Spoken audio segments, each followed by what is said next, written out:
having an African American president is a great sign of progress. After all, we were subjected to 246 years of slavery, another 100 years of legal apartheid and mass lynchings. We got the right to vote in 1965, so in about 50 years from the right to vote to the White House was quite a significant journey. And of course, President Barack has roots in that he has an African father from Kenya and a white American mother from Kansas, so he kind of embodies two continents to some extent. So it's a sign of great progress. But the depth and breadth of American racial division cannot be solved quickly just with an African-American president. Police profiling African Americans and arresting Black Americans disproportionately and killing unarmed African Americans is a pattern, an historical pattern, not just an incident. For example, the African American population is about 13%, but our prison population is about 55%. And now that we have privatized for-profit prisons, it's just like slavery. They make money off of arrests. Often they're false arrests. And lately you've seen a number of unarmed Blacks shot and killed, and those who killed them walked free. But the camera has made a difference. So now the whole American public is saying, stop excessive force, stop police brutality. It's not right and it's not good for the nation. The dream is unfolding. For example, in 6-3, when he gave the I Have a Dream speech, on that day, African Americans from Texas over to Florida, up to Maryland, couldn't use a single public toilet. During that time, African Americans did not have the right to vote. Yes. Yes. During that time, Black soldiers in uniform sat behind Nazi soldiers on American military bases. And so that has changed. And the next year we got what's called a Public Accommodations Bill. The day he gave that speech, we didn't have the right to vote in the South. But not just Blacks, Blacks couldn't vote. White women couldn't serve on juries in the South. 18-year-olds, those serving in the Vietnam, couldn't vote. You couldn't vote on college campuses. You could not vote bilingually. That has changed. But his last drive was a poor people's campaign, and that has not yet been meaningfully addressed. There are too many poor people, and the country so wealthy, and too much violence. And therefore it is impeding the progress that we need. Well, America has not played a successful role in the Arab and the Palestinian-Israeli conflict. America has tried to be the referee in that struggle, but it supports one team more than the other team. It's hard to reconcile a two-state solution and continued settlements. Israeli security and Palestinian justice are two sides of the same coin. When I ran in '84, America had a no-talk policy toward Palestinians. I challenged that by saying if we don't talk, you can't act. If we don't act, you can't change things. So now we come from a no-talk policy to a two-state solution. That's a lot of progress in 30 years in terms of what that meant. The circumstances were not matured. We had to change the psychology of America, recondition America, and change the rules. Yeah.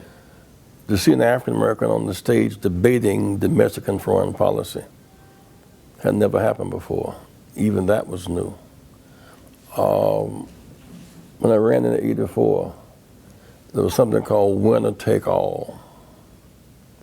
So if I got 45% of the vote, and the opposition got 50.1, they got all the vote. That was designed to keep a minority party limited, called winner take all. So I got 3 million votes, but only about 400 delegates. We changed the rule in '88 to proportionality. So you get the same number of delegates, but you get popular votes. That was a change.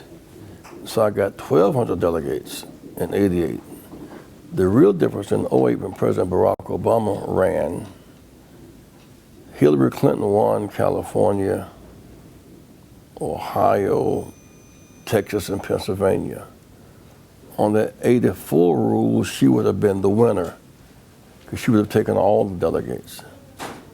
On the '88 rules, President Barack kept gaining delegates. He became the winner because the rules changed.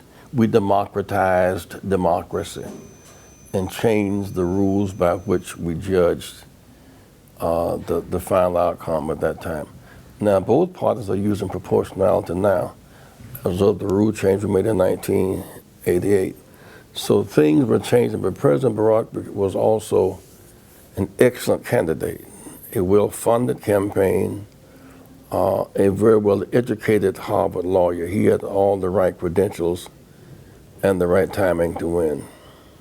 Well, actually, I had met Assad before in Syria, trying to help resolve the Israeli-Palestinian conflict. And when the two pilots, one black and one white, went down, a group of us determined to go to meet with him to appeal for the soldiers' release.